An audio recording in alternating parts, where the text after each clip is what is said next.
नमस्कार, मैं हूं आपके साथ स्वप्निल यादव। आप देख रहे हैं न्यूज़ 7 हिंदी। इस वक्त बड़ी खबर दिल्ली से आ रही है, जहां वायुसेना के प्रमुख ने पीएम मोदी से मुलाकात की है। आपको बता दें, पहलगाम हमले के बाद ये मुलाकात हुई है। एलओसी में तनाव के बीच पीएम मोदी से ये मुलाकात हुई है। वहीं आपको बता दें, कल नेवी चीफ से भी पीएम मोदी की मुलाकात हुई थी। हमले के बाद निर्णायक कार्रवाई की तैयारी भी है।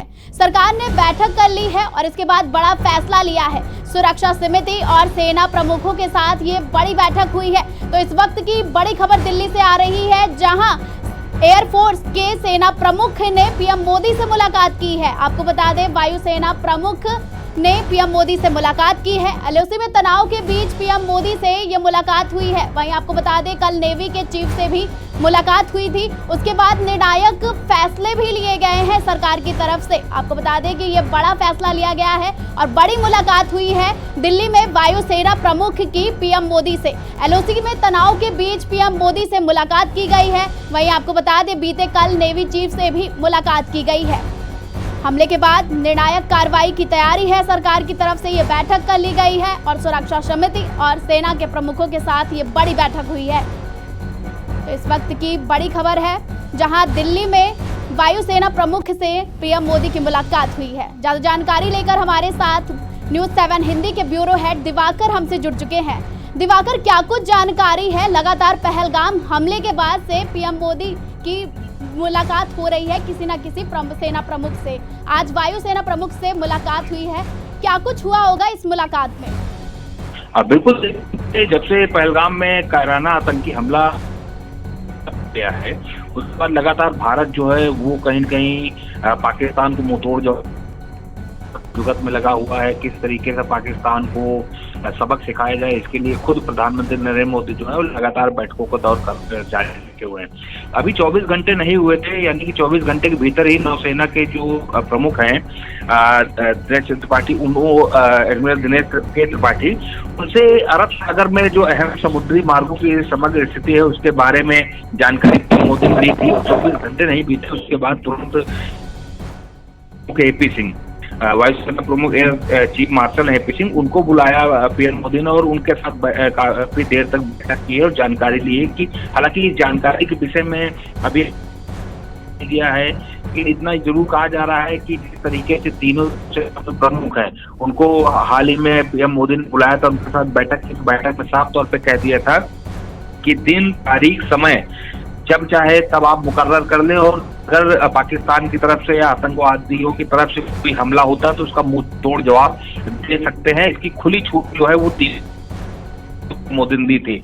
अब ये कहा जा रहा है कि आज जो वायुसेना के चीफ एयर मार्शल जो है एपी सिंह, उनके साथ बैठक हुई है, तो उन्होंने तो पहला तो पीएम मोदी को ये जानकारी हमारे सूत्रों द्वारा ये बताया है कि किस तरीके से जो पाकिस्तान के जो एयर यानी कि वायुसेना है उसको किस तरीके से डिफीट दिया जा सकता है, किस तरीके से उसका खात्मा किया जा सकता है।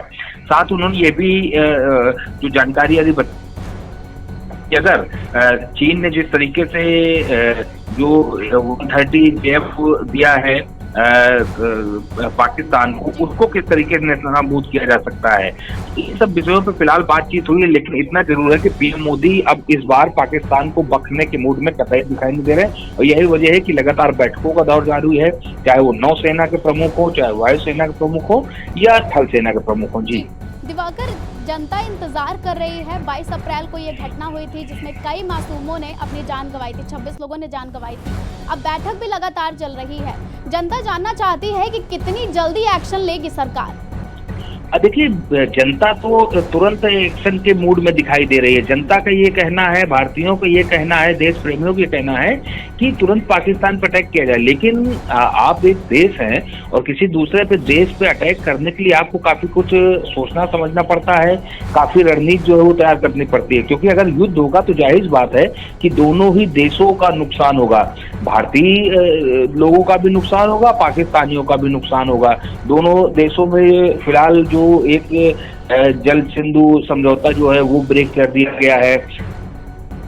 दी गई है, राजनयिक जो संबंध है उनमें कहीं कहीं कम, उनको भी कम कर दिया गया है। तो नुकसान देखिए होता है, लेकिन अगर किसी देश पे आपको हमला करना है, किसी देश को सबक सिखाना है, तो जाहिर सी बात है जंग के पहले आपको अपने सभी कील कांटे दुरुस्त करने पड़ेंगे, जिससे कि आप जंग में डिफीट न खाए, चाहे वो बॉर्डर पे सेना की जंग हो या अंदरूनी एक प्रकार से देखा जाए तो सामाजिक जंग हो। जैसे कि अगर आज जंग होती है तो राशन की बात हो गई, तो राशन भी कहीं कहीं रखना पड़ता है, क्योंकि जंग अगर किसी देशों में होती है तो उस देश में कितना राशन है, कितने दिनों का राशन है, कितने दिनों तक अगर बॉर्डर सभी बंद कर दिया है तो देश के अंदर के राशन से काम चल सकता है देशों से भी, ये भी समझना पड़ता है। तो जाहिर सी बात है कि जंगी माहौल तो है, संभावना जताई जा रही, लेकिन फिलहाल मोदी सरकार पूरी तरीके से लगी हुई है कि एक रणनीति के तहत पाकिस्तान को सबक सिखाया जाए, जिससे कि जीत भी हो और अपना कोई नुकसान हो। यानी कि जो वो कहावत है कि सांप, उस कहावत पे की योगी सरकार एक रणनीति तहत चलती हुई नजर आ रही। जी ज्यादा जानकारी हमारे दर्शकों तक साझा करने के लिए दिवाकर बहुत बहुत धन्यवाद। तो बड़ी खबर दिल्ली से थी, जहां वायु सेना प्रमुख ने पीएम मोदी से मुलाकात की। आपको बता दें एपी सिंह ने पीएम मोदी से मुलाकात की। एलओसी में तनाव के बीच पीएम मोदी से ये बड़ी मुलाकात हुई है। वहीं बीते कल नेवी चीफ ने भी मुलाकात की थी। हमले के बाद निर्णायक कार्रवाई की तैयारी भी की गई। सरकार ने बड़ा फैसला लिया है। सुरक्षा समिति और सेना प्रमुखों के साथ ये बैठक हुई। तो खबरों का सिलसिला लगातार जारी रहेगा। देश और दुनिया की तमाम बड़ी और अहम खबरों के लिए आप देखते रहें News 7 हिंदी।